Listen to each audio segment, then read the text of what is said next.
Hello बच्चों, आज मैं बात कर रहा हूँ करंट इलेक्ट्रिसिटी का। तो करंट इलेक्ट्रिसिटी बहुत इंपॉर्टेंट चैप्टर है। हम लोग इसका बेसिक कंसेप्ट पढ़ते हैं, basic concept of current, basic concept of electric current.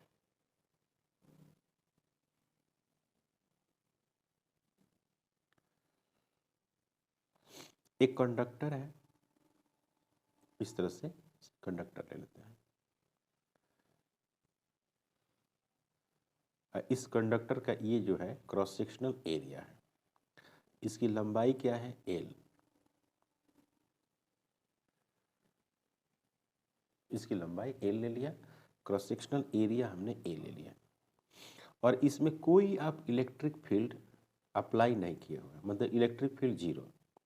या आप ऐसा कह सकते हैं कि इसमें कोई आप सेल का इस्तेमाल नहीं किए, मतलब एक्सटर्नल जो सेल है उसका आप इस्तेमाल नहीं किए हैं, इस तरह से। क्लियर? ये एस हो गया, स्विच हो गया। तो इसमें जो इलेक्ट्रॉन है ना वो इस तरह से चलेंगे, ऐसे ऐसे इस तरह से चलेंगे, जिगजैग पाथ में ट्रेवलिंग करेंगे।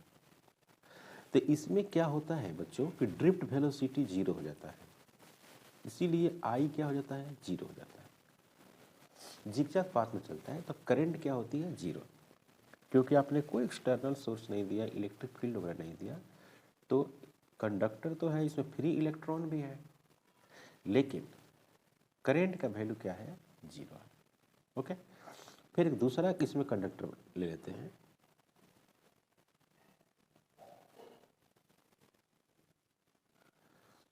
इसकी भी क्रॉस सेक्शनल एरिया ए है, और इसमें हम क्या करते हैं, एक सेल को यूज करते हैं और स्विच को क्लोज कर देते हैं। ओके, तो क्या होगा कि इसमें इलेक्ट्रिक फील्ड जनरेट हो जाएगी, और इलेक्ट्रिक फील्ड का डायरेक्शन किधर हो जाएगी, इधर। तो जितने भी इसमें निगेटिव चार्ज हैं वो सब इधर आएंगे, निगेटिव चार्ज इधर, और उसके रिस्पेक्ट में जो पॉजिटिव चार्ज है वो चलेगा इधर। तो करंट जो होगा कुछ ऐसा, आपने बेसिक जो स्कूल में पढ़े होंगे, तो करंट को आपने ऐसा दिखाते हैं, मतलब कि इलेक्ट्रिक फील्ड अगर इधर है, ध्यान दीजिएगा, इलेक्ट्रिक फील्ड इधर है, तो इसमें करंट भी क्या होगा, इधर ही होगा। और इसमें जो इलेक्ट्रॉन है, इलेक्ट्रॉन निगेटिव चार्ज, वो इधर चलेगा, तो ड्रिफ्ट वेलोसिटी भी क्या होगी, इधर होगी। ड्रिफ्ट वेलोसिटी क्या हम लोग बात करेंगे। तो अगर कोई पूछे कि करंट क्या है, तो delta Q charge passing through cross section, through cross section in delta T time. तो I इज इक्वल टू हो गया delta Q upon delta T, rate of change of electric current, इसको हम लोग पढ़ते हैं, rate of change of electric current. या ऐसा आप कह सकते हैं Q बराबर N into E, N into E. तो I is equal to delta N divided by delta T into E. तो I is equal to small n into E आप लिख सकते हैं। तो n is equal to I divided by E लिख सकते हैं। तो delta n divided by delta T is equal to small n, इसको बढ़ते हैं number of electrons, number of electrons passing per second. क्या पढ़ते हैं बच्चों इसको, number of electron passing per second, हम लोग इसको पढ़ते हैं। मतलब कि rate of change of electric charge gives out current. तो कितने तरीका से हम लोग करंट कैलकुलेट कर सकते हैं। पहला तरीका है कि I is equal to delta Q upon delta T, पहला तरीका। दूसरा तरीका है कि I बराबर N इंटू ई। तीसरा तरीका ये है कि I is equal to D Q upon D T, differentiate कर देंगे।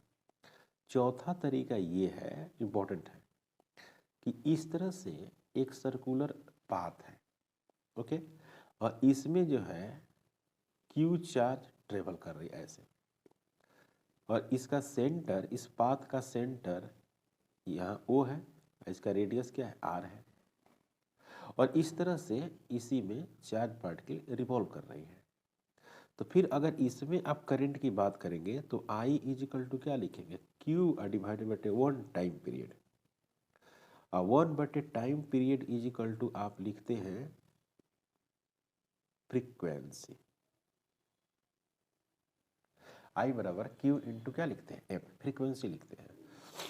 तो I is equal to Q divided by T, फिर इसको आप लिखेंगे I is equal to Q divided by 2 pi R divided by कितना, V। तो यहाँ पर क्या हो गया, I is equal to Q into V divided by 2 pi R।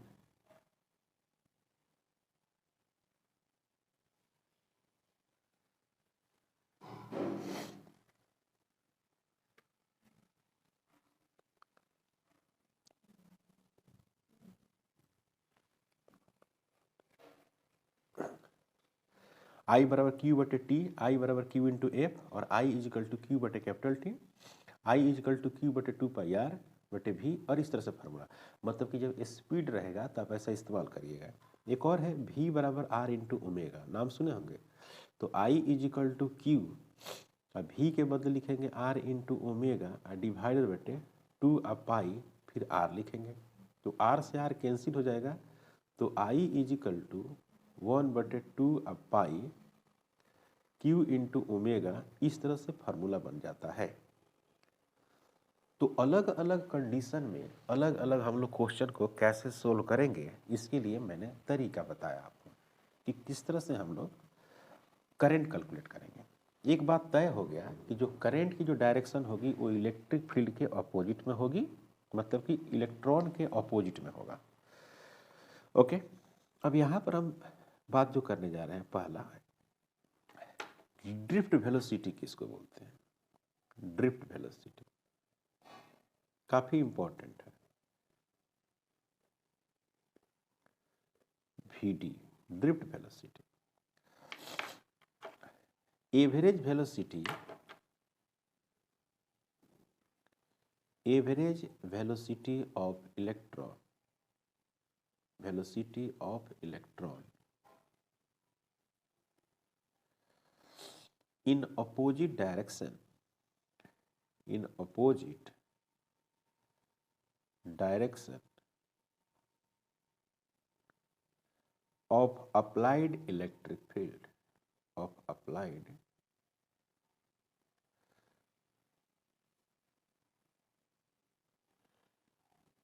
Electric field.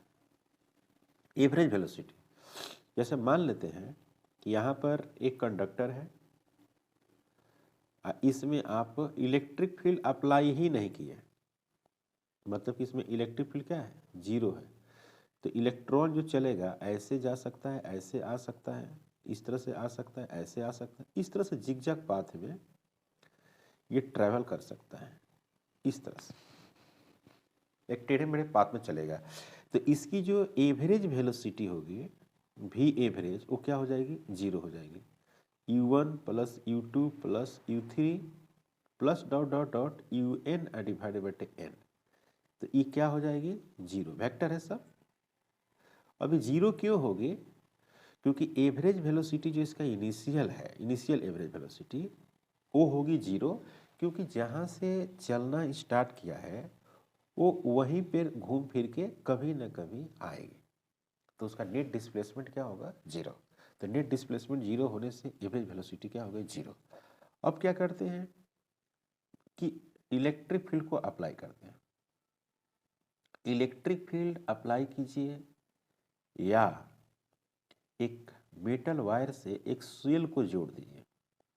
तो जो यहाँ पर सेल आप लगाते हैं, उस सेल का ही काम है इसमें फील्ड जनरेट करना। तो ये प्लस क्यू चार्ज इधर जा रहा है, माइनस क्यू जो चार्ज है वो इधर आएगा, है ना। तो मोशन जो होता है वो पॉजिटिव चार्ज का नहीं होता है, मोशन जो होता है वो नेगेटिव चार्ज का होता है, मतलब कि इलेक्ट्रॉन का होता है। तो ये है आपका इलेक्ट्रॉन। कंडक्टर में जो इलेक्ट्रॉन है ये है, इसमें करंट इस तरह से दिखाई जाती है। तो सबसे पहली बात ये है कि यहाँ पर एक इलेक्ट्रॉन है, उसका चार्ज मान लेते हैं ई है, या इसमें आपने इस दिशा में इलेक्ट्रिक फील्ड दिया, तो इस पर जो भी फोर्स लगेगा वो इधर लगेगा, जो इलेक्ट्रिक फोर्स होगा, और इसका अपना मास है, तो इलेक्ट्रिक जो फोर्स होता है वो आप पढ़े हैं Q इंटू ई। तो यहाँ पर क्या लिखिएगा, इलेक्ट्रिक फोर्स बराबर माइनस ई इंटू ई, और F is equal to M into A. इन दोनों को अगर लेकर चला जाए तो क्या मिल जाएगा आपको, M A is equal to minus E into E, तो ए इज इक्वल टू हो गया minus E into E divided बटे एम। ये हो गया आपको एक्सेलरेशन। एक इलेक्ट्रॉन का जो एक्सेलरेशन है वो आपको मिल गया a is equal to minus E into E M. अब क्या है कि पहला का अगर हम देखें v1 is equal to u1 plus a t1, v2 is equal to u2 plus a into t2 dot dot dot vn is equal to un plus a into tn। तो जो एवरेज इसका वेलोसिटी लिखा जाएगा वो क्या लिखा जाएगा, v1 plus v2 up to dot dot vn divided बटे क्या लिखेंगे n। तो v जो एवरेज होगा बच्चों, v एवरेज वो मिलेगा आपको u1 vector plus a t1 vector, फिर यहाँ पर हो जाएगा plus u2 vector plus a और t2 plus dot dot dot un vector plus a tn और डिवाइडेड बटे n, ऐसे होगा। तो v जो एवरेज होगा, v एवरेज, इसमें क्या होगा कि u1 vector plus u2 vector plus dot dot dot un vector divided बटे n, प्लस a कांस्टेंट है उसको कॉमन ले लेंगे, t1 plus t2 plus t3 dot dot dot और tn डिवाइडेड बटे n। कोई प्रॉब्लम, यहाँ तक कोई प्रॉब्लम नहीं, ओके। अब क्या करते हैं कि ये जो है जीरो हो जाएगा, तो v जो एवरेज है बच्चों, v एवरेज उसको लिखेंगे a वेक्टर, और इसको जो लिखेंगे वो टाउ लिखेंगे, टाइम कांस्टेंट, ओके। ये लिखेंगे जीरो, ये वाला जीरो हो गया। और v जो एवरेज है उसी को हम लोग बोलते हैं ड्रिफ्ट वेलोसिटी। एक्सेलरेशन जो है आपको ये है, ये रहा ये, तो minus e capital e vector हो जाएगा डिवाइडेड बटे m into tau, most important formula. इसको आप ऐसे भी लिख सकते हैं, we d vector is equal to e tau divided बटे एम इंटू माइनस ई। अब जिधर इलेक्ट्रिक फील्ड होगा उसके अपोजिट डायरेक्शन में, उसके अपोजिट डायरेक्शन में क्या होगा, ड्रिफ्ट वेलोसिटी होगा। Drift velocity, drift velocity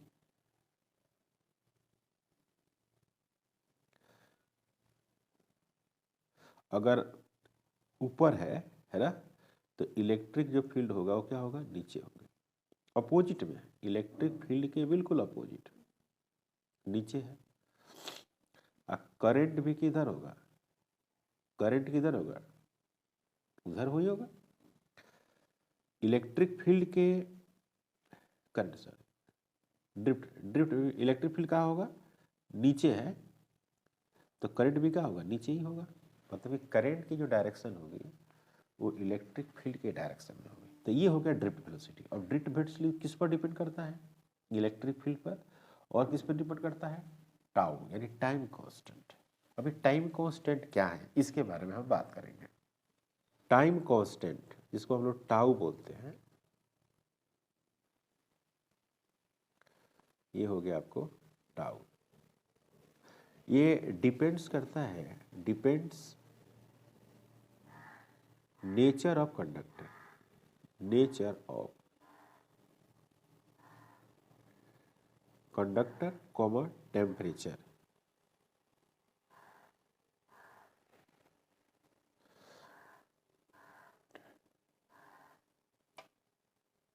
temperature, time constant depends nature of conductor comma temperature.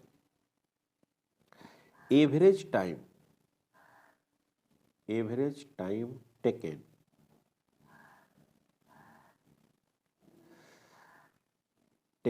to collide two electrons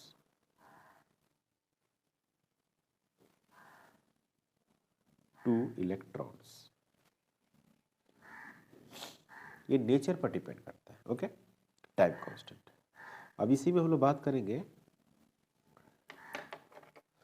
current density, बहुत इंपॉर्टेंट। करंट डेंसिटी सिंबल इसका जे होता है और ये वेक्टर क्वांटिटी होता है। Current per unit area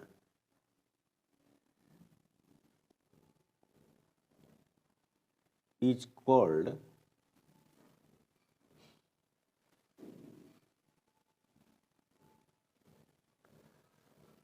current density. Current density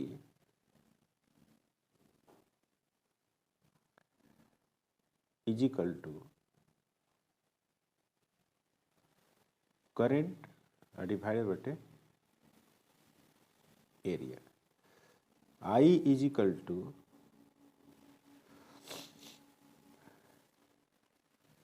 current density J is equal to I बटे area. इसका यूनिट जो होगा वो होगा ampere per metre square. J is equal to I divided बटे A। तो I इज इक्वल टू जो लिखते हैं हम लोग J वेक्टर लिखते हैं और यहाँ पर एरिया भी क्या होता है, वेक्टर होता है। तो I is equal to J फिर A cos theta. I is equal to J A और cos theta. I is equal to J A cos theta. Okay, मतलब कि थीटा जो है यहाँ पर एंगल बिटवीन, ये हो गया आपका जे वेक्टर, तो ये है आपका ए वेक्टर। जैसे कि एक कंडक्टर है और इस तरह से इसका क्रॉस सेक्शनल एरिया है, प्लस क्यू चार्ज इधर है, इधर आप इलेक्ट्रिक फील्ड अप्लाई किए हैं तो करंट भी किधर जाएगी, इधर ही जाएगी, आई करंट है आई। और एरिया वेक्टर भी किधर है, इधर ही है, तो करंट डेंसिटी भी किधर है, इधर ही है। मतलब कि I is equal to J A cos क्या हो गया, जीरो। मतलब कि I is equal to J और ए, इस तरह से आप इसको लिख सकते हैं। कोई डाउट, यहाँ तक कोई प्रॉब्लम नहीं। ओके, तो I is equal to J A cos zero, मतलब कि जे इंटू ए आपने लिखा। अब इसी में अगर आप इसको ऐसे सोल्व करें,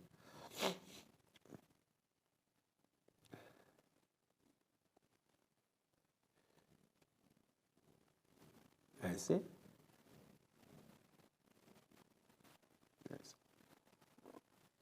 ऐसे हो गया। ओके, प्लस चार्ज ऐसे जा रहा है, तो ये हो गया क्या, थीटा।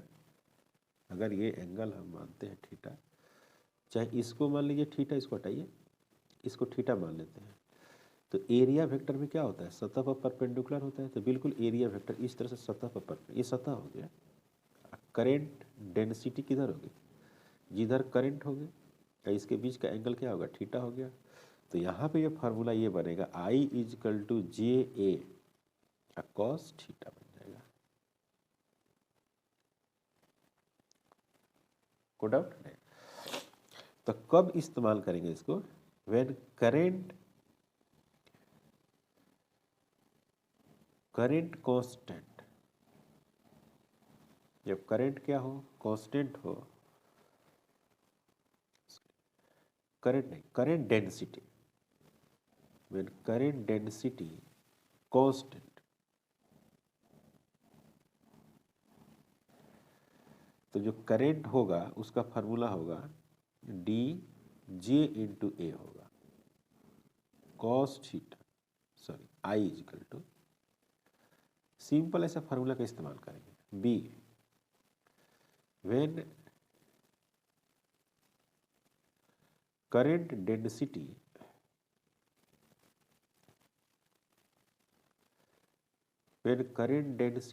वेरिएबल हो, वेरिएबल, तो क्या फार्मूला इस्तेमाल करेंगे, DI = JDA cos theta, integration का इस्तेमाल करेंगे। तो I = JDA cos थीटा, इस तरह से इसको यूज करेंगे। तो हमने पढ़ा करंट डेंसिटी, इसके पहले पढ़ा करंट, फिर पढ़ा ड्रिफ्ट वेलोसिटी। अब जो पढ़ने जा रहे हैं वो है relation between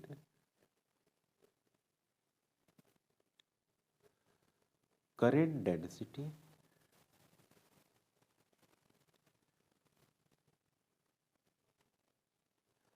and drift velocity.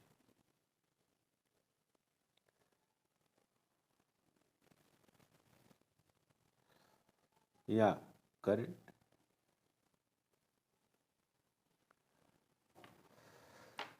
अभी हम लोग को एक रिलेशन कैलकुलेट करना है। मान लेते हैं कि एक कंडक्टर है आपके पास, या इस कंडक्टर की जो क्रॉस सेक्शनल एरिया है वो है A, क्रॉस सेक्शनल एरिया है। इसकी जो लंबाई है वो है L, इसकी लंबाई है। तो हम क्या करते हैं कि यहाँ पर एक स्मॉल एलिमेंट्री पार्ट कंसीडर करते हैं इस तरह से। अगर आप इलेक्ट्रिक फील्ड इधर दिए हुए हैं तो यहाँ से इलेक्ट्रॉन जो है, यहाँ से इलेक्ट्रॉन ड्रिफ्ट करके कहाँ जा रहा है, यहाँ चला जा रहा है। क्लियर है। तो ये वाला जो लेंथ है वो DL जो है स्मॉल लेंथ है, स्मॉल लेंथ है। A जो है वो एरिया है। तो स्मॉल वॉल्यूम, अगर डेल्टा V की बात करें तो A × क्या होगा, डेल्टा L, ऐसे होगा। Delta V = A × delta L। Delta small length है, A जो है एरिया, स्मॉल वॉल्यूम है, और delta V = A × delta L है। ओके। अब इसमें क्या करते हैं, एक capital N = number of electrons, number of electrons की बात करते हैं, और स्मॉल n जो है इलेक्ट्रॉन डेंसिटी की बात करते हैं, electron density. And electron density का मतलब है number of electron per unit volume. मतलब कि स्मॉल l बराबर capital N number of electron divided by delta V, यानी small n = capital N divided by A × delta L। तो number of electron बराबर small n capital A × delta L। Clear है। Capital N = small n × A × delta L, number of electron हो गया। तो delta जो Q है बच्चों, delta Q small charge, small amount of electric charge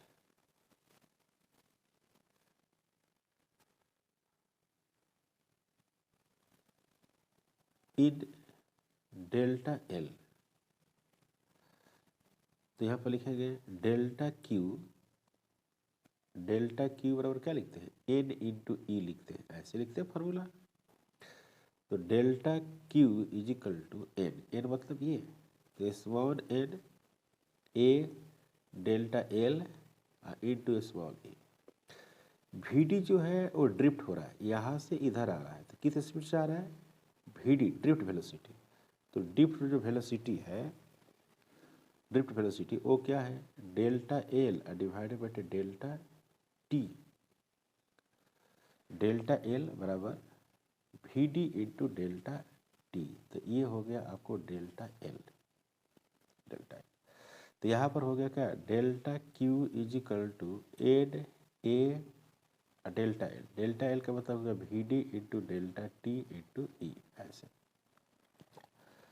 अब हम बात करें इसमें, तो करंट की बात करेंगे, तो I is equal to delta U अपर डेल्टा, सॉरी डेल्टा क्यू अपर delta T.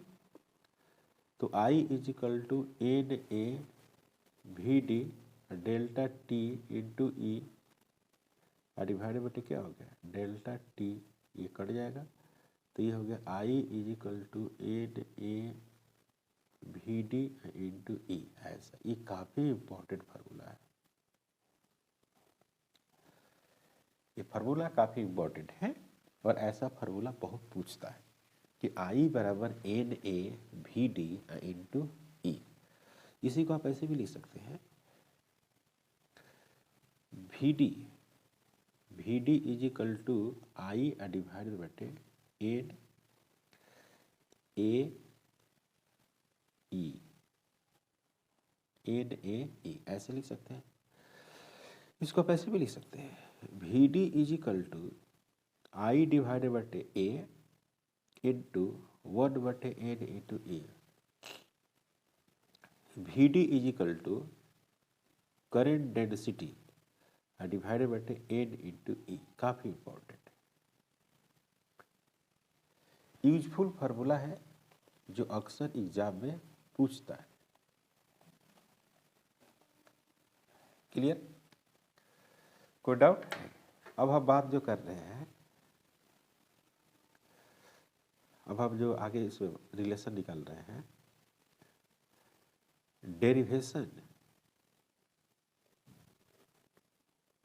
Derivation of Ohm's law. Ohm's law कैसे हम लोग ओम्स लॉ को डिराइव करते हैं, ओके।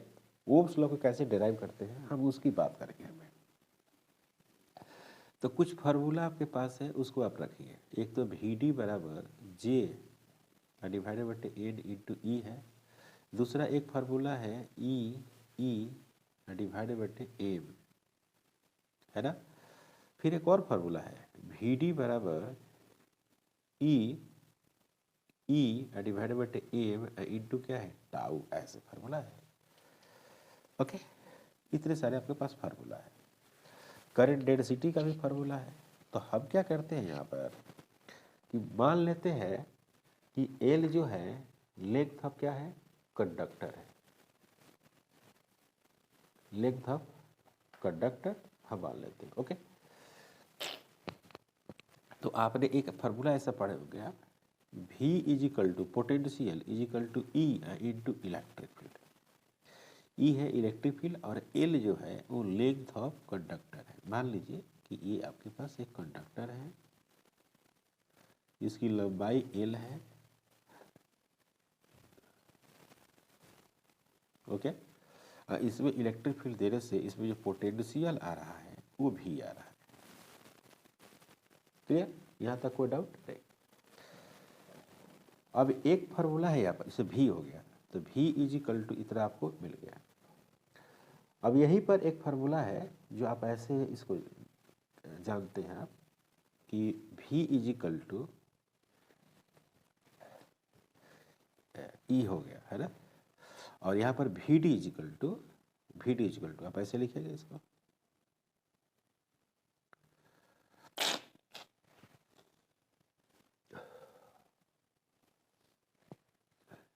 वी इजिकल टू ई हो गया, और जे इजिकल टू जो करंट डेंसिटी है जे, उसको आप लिखिएगा एन ई और वी डी, ऐसे लिख सकते हैं एन ई वी डी। अब यहाँ पर देखिएगा जे इजिकल टू एन रहने दीजिए, ई रहने दीजिए, आप वी डी को देखिए ई रहा, तो वी डी का वैल्यू पुट कर दीजिए, ई कैपिटल ई टाउ डिवाइडेड बटे एम। तो जे इजिकल टू जो होगा, जे इक्वल टू वो आपको मिलेगा क्या बच्चों, एन ई स्क्वायर, एन ई का square capital E tau divided बटे क्या एम, ऐसे लिखेंगे। अब यहाँ पे जो है ई वाला जो कांस्टेंट है, देख रहे हैं यहाँ पर क्या कांस्टेंट है, यहाँ पर जो कांस्टेंट है वो देखिए क्या है, तो जे इजिकल टू अगर हम ऐसे लिखें इसको, जे इजिकल टू एन ई का स्क्वायर टाउ डिवाइडेड बटे एम, ये सब कांस्टेंट है, देख रहे हैं, इन टू कैपिटल ई। तो ये जो कांस्टेंट है उसको हम लोग बोलते हैं सिग्मा इंटू ई, काफी इंपॉर्टेंट फॉर्मूला है सिग्मा। अब जिसका एन ज़्यादा होगा वो बेटर कंडक्टर होगा, जिसका टाइम कांस्टेंट क्या होगा, ज़्यादा होगा।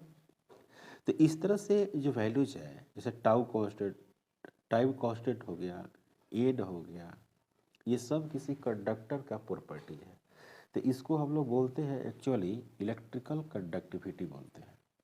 अगर इसके बारे में हम यहाँ पर लिखें सिग्मा इजिकल टू एन ई का स्क्वायर टाउ डिवाइड बटे एम, इलेक्ट्रिकल कंडक्टिविटी, इसके जो रेसिप्रोकल होता है वो रजिस्टिविटी होता है, आपने ऐसा पढ़ा इसको, यानी resistivity is equal to m divided बटे एन ई का स्क्वायर इंटू टाउ, काफी इंपॉर्टेंट, ओके, उसका जस्ट उल्टा होता है। तो ये जे बराबर जो सिग्मा इंटू ई होता है, this is the derivation of the Ohm's law. इसी को आप ऐसे भी लिख सकते हैं, देखिए जे को क्या लिखिएगा, आई डिवाइडेड बटे आई बटे क्या लिखिएगा, ए लिखिएगा, कोई प्रॉब्लम नहीं। इसी तरह से इसको क्या लिखिएगा, 1 बटे रो लिखिएगा, कोई प्रॉब्लम नहीं। इसी तरह से ई है तो इसको क्या लिखिएगा, भी बटे एल लिखिएगा, कोई प्रॉब्लम नहीं, भी बटे एल, इंपॉर्टेंट। अब इसी को आप ऐसे लिख सकते हैं, देखिएगा आई इजिकल टू एरिया डिवाइडेड बटे रो इंटू एल इंटू भी। पता है ये क्या है, ये वाला, ये आपने पढ़ा होगा स्कूल में, R is equal to rho L बटे area, this is the resistance. तो आई इजिकल टू भी डिवाइडेड बटे आर, ए बटे रो एल बराबर क्या लिखेंगे, 1 बटे आर न लिखेंगे, क्योंकि आर बराबर रो एल बटे ए है। तो भी is equal to I into R, ये हो गया बच्चों ओम्स लॉ। इसी को आप पढ़ते हैं ओम्स लॉ, जो काफ़ी इंपॉर्टेंट है, ठीक है। तो इस लेक्चर पे यहीं तक रखते हैं, यहीं तक स्टॉप करते हैं, मिलते हैं नेक्स्ट लेक्चर में। अगर आप हमारे चैनल पर नए हैं प्लीज़ सब्सक्राइब करें, शेयर करें, और हाँ प्रैक्टिस इसका ज़रूर करें, क्योंकि इस तरह से सिर्फ देखने से नहीं होगा, आप इसको एक बार देखें और खुद को प्रैक्टिस करें, खुद को अभ्यास करें, तब जाके ये सही आपको समझ में आएगा।